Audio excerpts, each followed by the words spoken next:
Hello, everybody, and welcome to another Dorn Geek Star Wars The Expanded Universe book talk. And today we are going to talk about maybe the most important book as far as constructing the expanded universe, as far as being able to continue in the expanding universe, all of that. Today we are going to talk Heir to the Empire. So come along with me on this journey. Yes, we are talking Heir to the Empire today. This book was published in May of 1991. It's really sort of interesting because you can't nail down like an exact date for it, or at least I can't. Everywhere I look, the copyright simply says May of 1991, including in my physical copy of the book itself. It just says May 1991. It was written by Timothy Zahn. Timothy Zahn, really amazing writer. Not that he doesn't have his quirks, as all writers do, but very, very good writer. And this book has importance beyond its story. And the importance that it has is the fact that it captured that essence of Star Wars in the sense that it captured the imagination of the population again. Okay, other quote-unquote expanded universe books, Splinter of the Mind's Eye, oh my god, had been written prior to this, but none of them really like captured the imagination of the public in the way that Heir to the Empire did. This is published in 91, so we're quite a long ways from 83 when Return of the Jedi was released in theaters, and we're a long ways from now, right? 1991 is quite a long ways away. So this book forms the heart of it, and I want to get into the timeline of this book. Where are we in the timeline? This is the first, again, realistic book published in this expanded universe post-Jedi era timeline. And it takes place in 9 ABY, 9 years after the Battle of Yavin.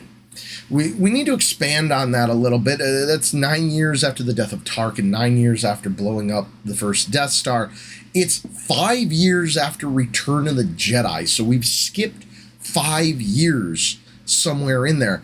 And perhaps most importantly, we're given 2.5 years of the New Republic establishing itself on Coruscant. This is really important because the New Republic being on Coruscant, the New Republic calling itself the government, naming itself the New Republic rather than the Rebellion, doesn't really matter if it can't actually run the galaxy, if it can't be the governing body of the galaxy.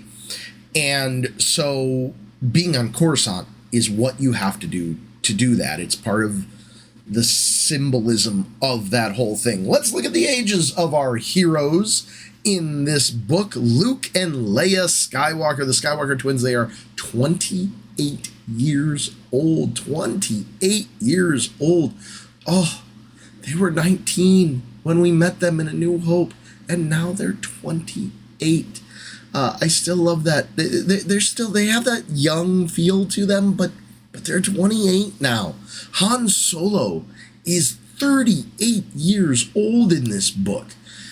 Han is really reaching that peak age of, I've learned a bunch of things, but I'm still physically in very good health. I mean, it's Star Wars, so you assume people are going to be in physical good health for a lot longer, but he's getting to that age where it's all kind of falling into place. Wedge Antilles, who's going to be a big part of this book, is 30 years old. He's about 2 years older than the Skywalker twins. And Wedge, if you don't remember Wedge, he was part of blowing up the first Death Star. He was part of blowing up the second Death Star. He was a really important part of the entire rebellion. And then we have to introduce a new character, Captain Gilad Pellaeon. Captain Pellaeon is 60 years old already in this.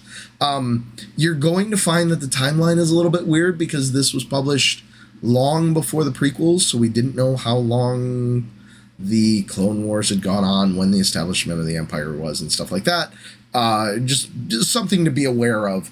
And then we have another new character, Talon Karrde. And Talon Karrde is over 40. We don't know how much over 40. We're not given specifics on Talon Karrde's age. I'm sure if you ask him, he would not give you a straight answer. But Talon Karrde is a very interesting character, very wonderfully built character. And then Mara Jade. You're going to meet Mara Jade. You're going to fall in love with Mara Jade. It's just how it is. It's just how it works. She is 26 years old. She's 2 years younger than the Skywalker twins. Timothy Zahn's, one of his special abilities is building characters. And he builds this character so very well. And speaking of well-built characters, Grand Admiral Thrawn. Grand Admiral Thrawn is one of the most amazing characters, so amazing that he's made it into the Disney fan fiction, thanks to Dave Filoni. And we don't have a nailed down age for Thrawn either. He probably wouldn't give you those details either, but he's somewhere between 50 and 60. Major places that we are going to visit in this book. We're going to find our way to Wayland. Wayland. Gee, that name sounds just a little bit familiar. If that name sounds a little bit familiar to you, it's because, yes, that name's a little bit familiar. It has made its way into the Disney fan fiction as well, so much so that the main feature of Wayland, Mount Tantus, has become a big part of some of the Disney fan fiction shows. Mount Tantus is a little bit different in this book. This is the original Mount Tantus, and I think you're going to really enjoy how Mount Tantus and everything that's built around it is created for this book. Then we're going to visit an interesting place, Niklon and Nomad City. And we'll get a look here, I think, a little bit at Nomad City. But Niklon is this very interesting place. And maybe we'll get to see Nomad City. Maybe we won't. Well, there's Nomad City. It's such an interesting thing. We're also going to go to Merkur. Merkur's a very interesting place. And there's an interesting feel to Merkur. A feel that you're not going to get from other places. Okay?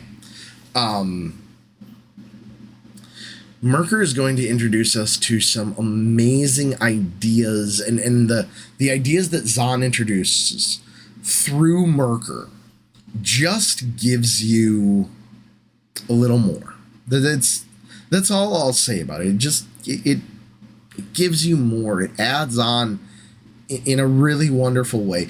We're also going to be talking about the Sluis Van shipyard. You're going to see that. It's something you could miss. Make sure you do not miss the mentions of the Sluis Van shipyards. They are going to be really important as this 3-book cycle goes on. And of course, we're going to visit Kashyyyk. And this is not the Kashyyyk of the video games, other than KOTOR. My huge respect to KOTOR. And the opening of Force Unleashed also. But this is that Kashyyyk, and this is what I feel is the real Kashyyyk. I'm very tempted to throw out the episode 3 Kashyyyk and all the other Kashyyks that have come after it. Major characters and relationships that we are going to have to keep an eye on here. The first one that you are going to encounter, I don't know if it's the most important, but it's certainly close, is the relationship between Captain Pellaeon and Grand Admiral Thrawn. This is a really interesting relationship. Thrawn's going to have another interesting relationship. You see it in the slideshow there. Thrawn and his relationship with Rook. I'm not going to say a lot about Rook. I want you guys to learn more about Rook as we go and as you read. The purpose of this is to tease you into reading.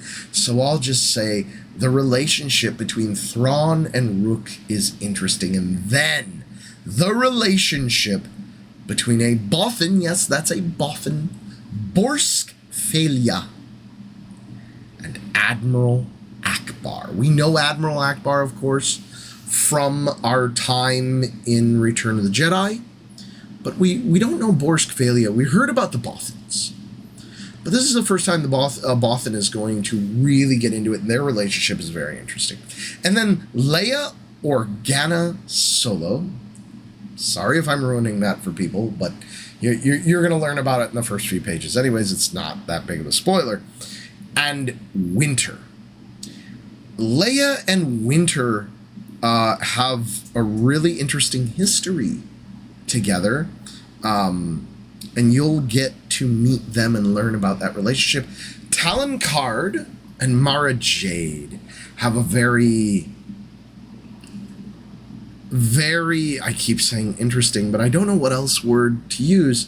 They have an interesting relationship. It's not the relationship that maybe you think it is. I'm not ruining anything there either. Just watch their relationship. Then we're going to get to meet Jaruus Sabaoth.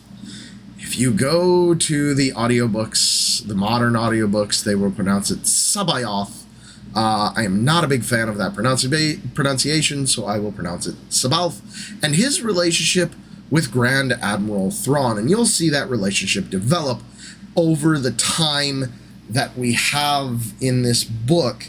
Sabaoth is a character with a lot of weird history, and you're going to have to keep an eye on that history, obviously. But the relationship that he has with Thrawn and the way that relationship develops, very cool part of the book. Looking into more characters and relationships, Jaruus Sabaoth and his relationship with the Solo twins. If you know anything about the expanded universe as it continues to go along, you know that there are going to be Solo twins. Hell, there were Skywalker twins. Why wouldn't there be Solo twins? This is a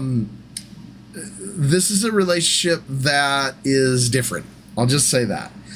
We're going to have a relationship between Luke Skywalker, R2-D2, and Mara Jade. And I'm not going to say a lot. I already am worried that I'm spoiling too much in the slideshow picture itself. So just know that there's going to be some goings on between Luke, R2, and Mara. We're going to have a continued relationship between Han Solo and Lando Calrissian. They have had a weird relationship throughout their years, but ultimately they're on the same side, right? And then Chewbacca the Wookiee and Leia. Chewbacca and Leia's relationship in this evolves, okay? Not like that, you sickos. Chewbacca and Leia's relationship takes on a new level of understanding, and then Leia's relationship with the Noghri. Yes, I'm invoking the Noghri here.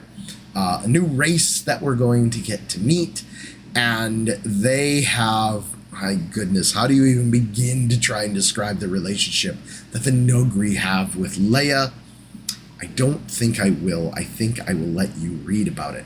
There is then a relationship, this is a very different type of relationship, the relationship between the Ysalamiri, or the Ysalamiri, I'm never sure how to pronounce it, and the Force itself. Ooh, what could that possibly be? Well, there's some Ysalamiri in the slideshow, and you will get to learn about the Ysalamiri and their relationship with the Force. And then, I don't know if I want to call this a relationship, but an encounter perhaps is a better term for Luke and the Vornskers. Luke's encounter with the Vornskers gives you a new idea. It has to do with the Ysalamir. Very cool thing, very interesting thing. Let's talk about the major events that you are going to want to make sure that you don't miss in this book. First of all, the secrets of Mount Tantis. Yes, Mount Tantis has secrets. I'm sorry if I'm spoiling. I'm trying to tease. Mount Tantis has secrets, and it's something you will start learning about. Here's something that, if you can make it out, might be a bit of a spoiler. I'm sorry with the image, but I had to, okay?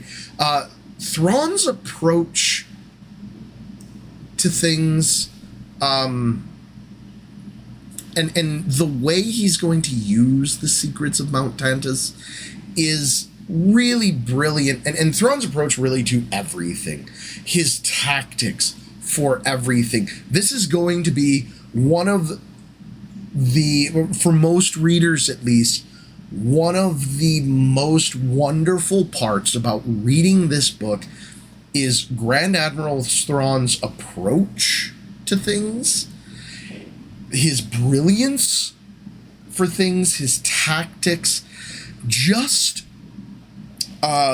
learning about his mind, learning about the way he thinks.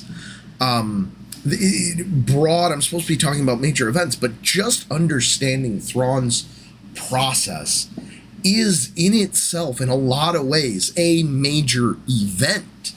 And then Pellaeon. And in particular, Pellaeon's thoughts on the Battle of Endor. The end of Return of the Jedi, you remember the rebellion, the alliance to restore the Republic, as they like to call themselves, the rebellion as far as the Empire was concerned, and the Empire clashed at the Battle of Endor with the second Death Star, with the Executor or Executor, I never know which way it should be said, but either way, Darth Vader's Super Star Destroyer, so many TIE fighters and TIE Advance and A-Wings and Y-Wings and X-Wings, Mon Calamari ships and everything else. Pellaeon's thoughts on the Battle of Endor are really interesting. Luke and his new discoveries in an old place. And I might, maybe, just maybe, be spoiling it the tiniest bit, but I hope I'm just teasing with the images that are in the slideshow here. Okay? Let's continue with more major events. Lando Calrissian, and the new adventure that he is going to go on. Lando has a new, not even an adventure, a venture. Okay, Lando is very much a businessman, right? He's a respectable businessman, as Han called him in The Empire Strikes Back. By the way, he so totally was cringe at that. And you are going to learn about his new venture. There's a little tease of it in the slideshow. This is such a cool idea. Timothy Zahn's biggest strengths are creating characters, creating interesting, unique characters, and having cool new ideas. You're going to learn about, and I'm so ruining it here, and I apologize, but there's a new part of the Wookiee anatomy, and this is a Zahn creation. As far as I can find, this part of the Wookiee anatomy did not exist until Zahn gifted it to them. You're going to find out more about Talon Card, and one of the things about Talon Card is he has this wonderful ability to juggle things, and there's no way you can miss this. Okay. Card's ability to juggle things is awesome. You're going to have to go on an adventure. This is a true adventure with Luke Skywalker and Mara Jade. They are going to go on an adventure together. You are going to, I think, at least I do, most people that I've ever talked to really enjoy this adventure together between Luke and Mara. It's a really wonderful thing. There's a little teaser of it. Again, that relationship between Luke R2 and Mara coming up. So I guess maybe I'm giving you too much there. I hope not. I'm just teasing you into, hey, you want to read more about this. You want to know about this little thing here going on. And it's really an interesting thing.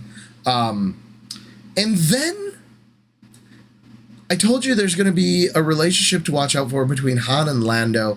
And there's going to be a major event that really involves Han Solo and Lando's tactics. They are never traditional, right? Han and Lando are these wild cards. And that is the end of our book talk for Heir to the Empire. It is book 1 of the Thrawn 3-book cycle, or the Zahn 3-book cycle, however you want to refer to it. But it is referred to by the books themselves originally. It was not called a trilogy. A lot of people will refer to it as the Zahn original trilogy or as the Thrawn original trilogy, that sort of thing. But I really think it's important, and I try and stick to this because I feel that it was given the term 3-book cycle versus the term trilogy for a reason. And I think that is really important to stick to. The second book that we will cover in the Thrawn 3-book cycle is entitled Dark Force Rising. I will see you when we cover that book talk. Thank you, everybody, for watching, and may the Force be with you.